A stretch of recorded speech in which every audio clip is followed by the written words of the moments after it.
আইসিসির বুটে হেরে গেছে বাংলাদেশ। মানে আইসিসি আর কত নাটক করব বাংলাদেশকে ভারতের মাটিতে টি-20 বিশ্বকাপ খেলানোর জন্য, আর কতভাবে চাপ দিব একমাত্র তারাই ভালো বলতে পারবে। আজকে নাকি আইসিসির বৈঠক হয়েছে, সেই বৈঠকে নাকি তারা বিভিন্ন দেশের মানে বুট নিছে বাংলাদেশকে খেলাবে মানে বিশ্বকাপে নাকি নতুন কোনো দল নিতে। সেখানে নাকি মানে সব দেশ নাকি বাংলাদেশের বিপক্ষে ভোট দিচ্ছে এবং তারা নাকি বলছে নতুন দল মানে নতুন দল বাংলাদেশের জায়গায় খেলানোর জন্য। যেখানে বলা হইতেছে আইসিসির বৈঠকে ভোটে হেরে গেল বাংলাদেশ, বিশ্বকাপে নতুন দল চাই মানে বেশিরভাগ দেশ। চিন্তা করে দেখেন, ভিডিওটা আগে শেয়ার করেন, ভিডিওটা শেয়ার করেন। এই কথাগুলো মানুষের শোনার দরকার আছে, বাংলাদেশের 18 কোটি মানুষের। মানে আইসিসি মানে এখানে ভোট নেওয়ার কি আছে? ভারতে বাংলাদেশ নিরাপত্তা দিতে পারতেছে না, মুস্তাফিজুর রহমানকে খেলাইতে পারতেছে না, এমনকি বাংলাদেশের একজন আম্পায়ারকে মাঠে নামাইতে পারতেছে না, ওনাকে টিভির রুমে বসে রাখতে হইতেছে। সেই জায়গার মধ্যে বাংলাদেশ টি-20 বিশ্বকাপ যাবে না নিরাপত্তা ইস্যু দেখিয়ে ভারতের মাটিতে খেলার জন্য ওনারা শ্রীলঙ্কাতে খেলবে। তো এখানে আসলে ভোটের কি আছে? এবং অন্য অন্য যে দলগুলো আছে তাদেরকে খায় আর কাম নাই, তারা বলবে যে আপনারা নতুন কোনো দলকে মানে নিয়ে আসেন বাংলাদেশের জায়গায়। মানে এটা কি সম্ভব? এটা আপনাদের বিশ্বাস হয়?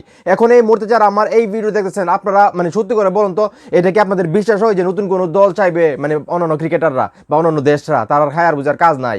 মানে আইসিসি, আমরা তো জানি রে ভাই আইসিসি কতটা আসলে জঘন্য। তারা ভারতের যে বোর্ড আছে সেই বোর্ডের টাকায় তারা চলে, সেটা আমরা জানি।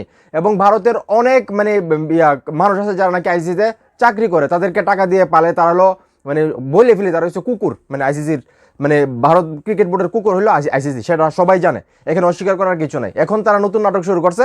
আজকে বাংলাদেশকে জানানোর কথা ছিল বাংলাদেশ শ্রীলঙ্কার মাটিতে বিশ্বকাপ খেলবে নাকি ভারতের মাটিতে খেলতে হবে।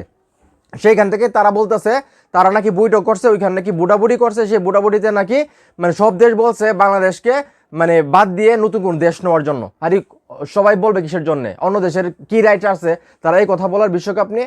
বাংলাদেশের নিরাপত্তা ইস্যু সমস্যা, বাংলাদেশ বলছে আমরা শ্রীলঙ্কার মাটিতে খেলবো। এখানে অন্য দেশের কি কাহিনী?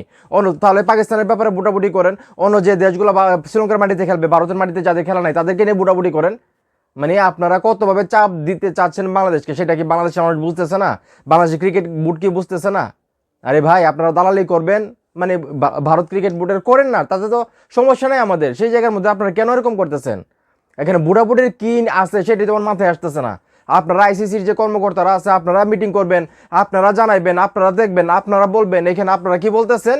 মানে নিজের উপর দোষটা নিতে চাইতেছেন না। না, আপনারা বলতেছেন কি মানে বুড়াবুড়ি করছেন, সব দেশের মানুষ চাইতেছে না, মানে দল চাইতেছে না বা দেশ চাইতেছে না বাংলাদেশকে মানে বিশ্বকাপ খেলানো হোক, নতুন কোনো দল হোক। আর অন্য দেশের মানে যে ক্রিকেটার আছে যা বোর্ড আছে তাদেরকে খাই দেওয়ার কাজ নাই, তারা এগুলো করবে। মানে এটা আমাদেরকে বিশ্বাস করতে বলেন?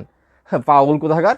তো যাই হোক, এখন এই মুহূর্তে যারা আমার এই ভিডিও দেখছেন, এই যে আইসিসি বললো তারা আজকে বৈঠক হলো, বৈঠকে আসলে বুড়াবুড়ি করলো মানে প্রত্যেকটা ক্রিকেট দল নিয়ে, যেখান থেকে বেশিরভাগ দেশই চাইতেছে বাংলাদেশকে মানে বিশ্বকাপ না খেলিয়ে নতুন কোনো দল নেওয়ার জন্য। এটা কি আপনাদের বিশ্বাস হয়? আমি আপনাদের কাছে প্রশ্ন রাখলাম, আপনাদের কাছে বিশ্বাস হয় কিনা সেটা অবশ্যই কমেন্ট করে জানাবেন।